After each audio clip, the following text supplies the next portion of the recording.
A fait le général Valsero par rapport à son passeport? Écoutez un peu l'histoire. Bienvenue à la clinique. Les enfants, le troisième podcast de la journée est un message que vous devez porter express à Mbargangele parce que je crois qu'il doit être content. C'est des choses qu'il attendait, c'est un message qu'il attendait depuis parce que si jamais il a décidé de ne pas renouveler mon passeport, c'est parce qu'il voulait qu'il m'arrive des problèmes. Il voulait que je souffre. Il voulait que je sois mal. Il voulait même peut-être qu'on m'arrête. Donc, si j'ai des problèmes, je dois lui dire. Comme ça, il va être content. Oui. Comme ça, tu vas être content, Bagangele. Donc, je tiens à t'informer, par exemple, que tu vois, là, je vais devoir rembourser, quoi. Je vais devoir rembourser l'argent parce que je ne pourrais pas aller au Canada, parce que je ne peux pas avoir de visa sur un passeport qui n'est plus valide. Résultat des courses, je dois rembourser cette avance de 6 000. C'est quand même 6 000 euros, tonton Bargangele. Je dois donc rembourser, mais j'en aurais gagné 12 si j'étais parti. Donc je voulais te rassurer que ça marche. Ça marche très bien. Je commence à perdre de l'argent. Je voulais vraiment que tu comprennes que ton système qui consiste à me bloquer mon passeport, à interdire, refuser le renouvellement, faire de moi un apatride, c'est un mécanisme qui fonctionne. Ça fonctionne très bien. Les conséquences sont directes. J'étais comme ça là, mon cœur a failli s'arrêter, les gars. Vu le papier, tu prends la notification, dis que bon, écoute, c'est à moi d'écrire que vu qu'on a atteint ce niveau, je serai certainement pas là parce que je ne peux pas, malheureusement, faire le déplacement pour aller jusqu'à Ottawa. C'est horrible. Alors, je vais devoir rembourser. C'est toi qui décides, non, le père. Donc là, je crois que tu peux être content. Si tu n'étais pas au courant, tu as été demandé, mais pourquoi c'est que je ne lui ai pas... Tu voulais ressentir la douleur qui est la mienne.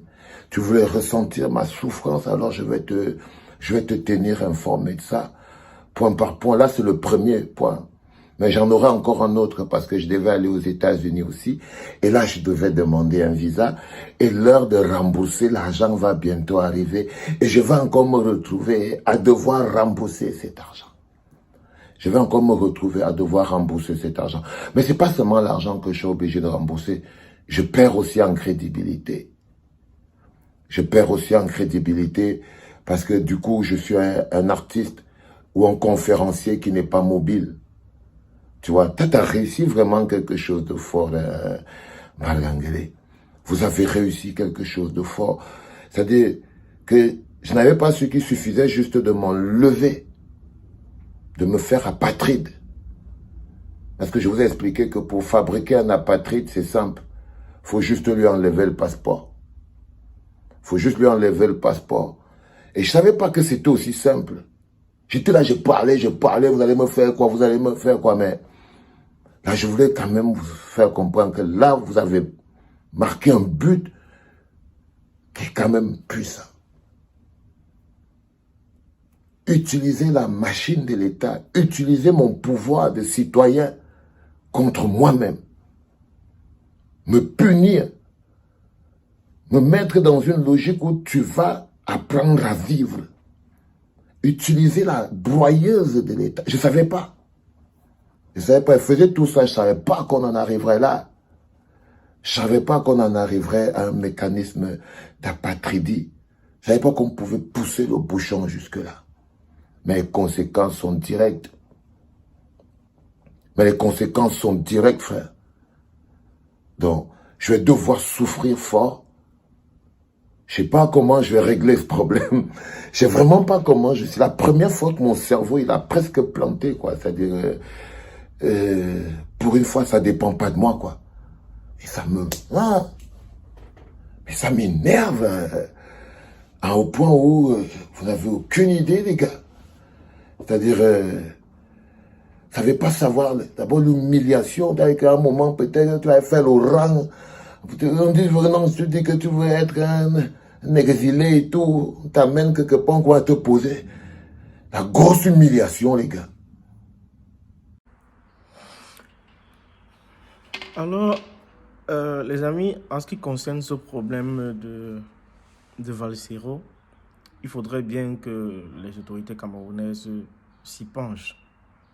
Parce que, tel qu'on voit là, il risque de perdre en crédibilité, perdre en argent, perdre en tout. Parce que désormais, il ne sera plus camerounais, il perdra en argent, il perdra en crédibilité et c'est pas bon. Je ne pense pas que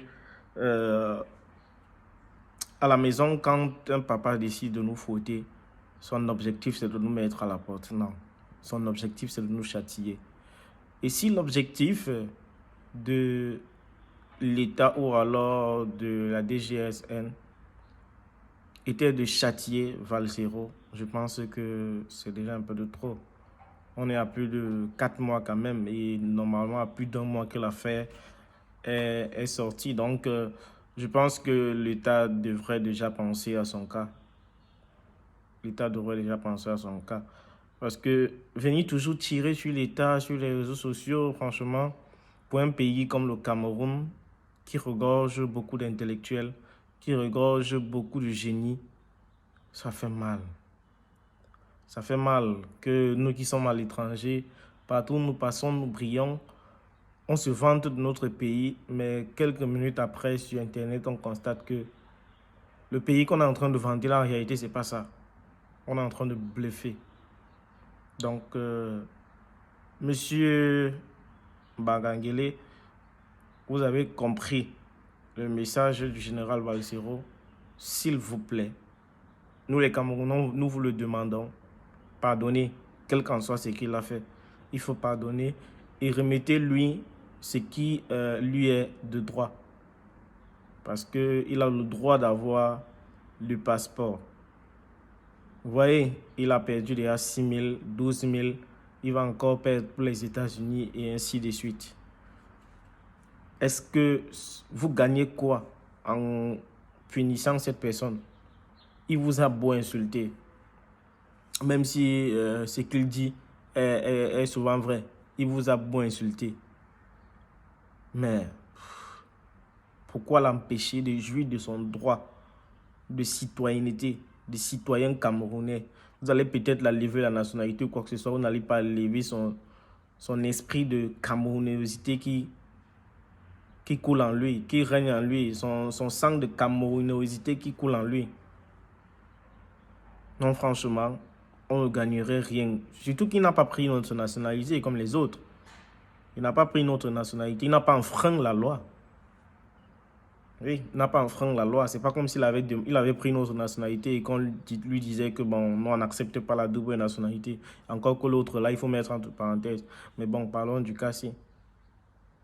Donc franchement, chères autorités, si on ne règle pas ce problème, ça ne sera pas bien pour nous. Et pour nos autres frères qui pensent que il ne faut pas parler parce que il faut voir ses enfants. Pour moi, je trouve souvent ces personnes-là idiotes. Je trouve souvent ces personnes-là idiotes. Parce que si on ne se bat pas pour notre cause, je ne pense pas qu'il y ait une autre personne qui viendra se battre pour cela. Les Ruben Oumniobé sont passés de vie à trépas parce qu'ils se sont battus pour ce que nous on parvient à avoir aujourd'hui. S'il n'y a pas une génération qui va se battre aussi, franchement, notre 4e génération même viendra vivre dans cette même merde. Donc, chers Camerounais, veillons à ce que le gouvernement fait le travail qu'on lui a donné afin que le Cameroun puisse continuer de prospérer.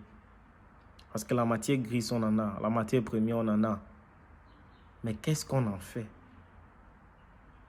Qu'est-ce qu'on en fait? C'est la question qu'il faut se poser. Aujourd'hui, c'est Valsero qui est la victime.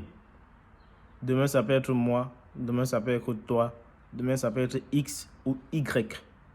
Alors, si on ne se bat pas à régler cette situation maintenant, ou alors à s'indigner par rapport à cela, On risque demain d'être dans le pétrin et personne ne va sortir la voix par rapport à vous. Personne.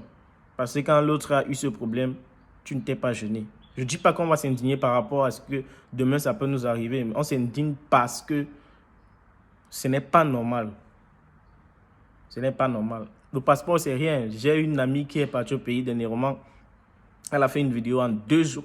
Qu'en 2 jours, elle a eu son passeport. Pourtant, moi, quand je suis au pays, j'ai même demandé le passeport express, s'il te plaît. C'est sorti à plus de 2 semaines. Donc, vraiment, le passeport au pays, c'est rien. C'est quelque chose qu'on peut faire là. On peut faire là, on l'envoie même demain. Les vols pour l'Italie, c'est rien. On peut faire, on l'envoie et directement, il reçoit son passeport. Il continue ses procédures. Qui aime bien châtie bien. Je peux comprendre que vous l'aimez et que vous avez décidé de le châtier par rapport à ce qu'il a fait. Mais maintenant, c'est un peu de trop. C'est un peu de trop quand même. D'ici fin mai ou début mai, son passeport va s'expirer. Et là, qu'est-ce qu'il fera? Déjà qu'aujourd'hui, il est en train de perdre en beaucoup de choses. Mais quand son passeport va vraiment expirer, il n'aura plus de pièces d'identité. Donc, si on vient faire une perquisition là, on dit pièce d'identité, il n'en aura plus parce que ce sera expiré. Ça se serait expiré autant pour moi.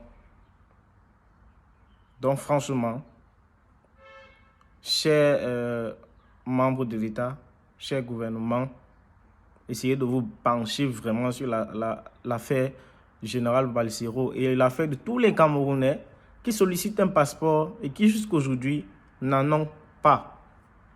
Parce que ça aussi, il faut décrier. Ça aussi, il faut décrier. On en a vraiment besoin. Et à un certain moment, le peuple risque d'en avoir marre. Le peuple risque d'en avoir marre. Et ce ne sera pas bon pour une nation comme le Cameroun. Pour une grande nation comme le Cameroun. Comme le pays de son Excellence Paul Biya. Le pays de Samuel Eto'o. Ce ne sera pas bon. Battons-nous à ce que les choses puissent changer. Que les lignes puissent bouger. Au jour d'aujourd'hui, on devait avoir un très grand pays. Sinon, l'un des plus grands pays d'Afrique. Mais dommage. Dommage. Pour nous autres qui avons les parents qui sont déjà du 3e âge, ils nous ont raconté, ils nous racontent ce qu'était le Cameroun avant.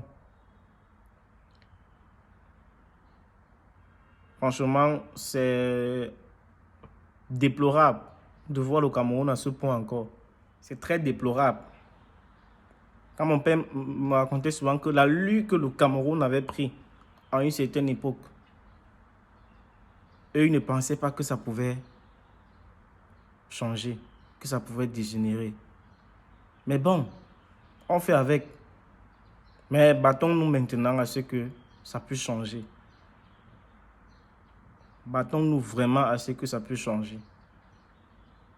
Sinon, on va rester comme ça et ça va continuer de s'empirer. La preuve en est, on voit. Les choses continuent de s'empirer. Aujourd'hui, c'est 10 millions qu'on vole. Demain, c'est 20. Après-demain, c'est 30. Et ainsi de suite, ainsi de suite. On a atteint le milliard. On a les milliards, les centaines de milliards. Les milliers même parfois. Si on continue de rester, on risquerait de ne plus rien avoir de ce pays. C'est que peut-être on va se lever un matin, on va nous dire que libéré parce que tout a été vendu. Maintenant qu'on va nous demander de libérer, on va partir où? Si on n'a même pas de passeport. Où ira-t-on si on n'a même pas de passeport? Qui est la pièce qui te permet de sortir de ton pays pour un autre? Donc, franchement, pensons-y. Pensons-y. Sinon, demain, on risque d'être la victime. Ouais, on risque d'être la victime. Et au gouvernement, s'il vous plaît, autant pour moi, n'utilisez pas la machine de l'État pour broyer la population. C'est lâche. N'utilisez pas la machine de l'État pour broyer la population. C'est lâche. Et je ne pense pas que vous êtes des lâches. remettez à Valzero son passeport. C'était Cédric Gouané et le Signator et Emilia C2. Ciao, ciao, on est ensemble. Soyons ensemble, vivons ensemble et restons toujours ensemble.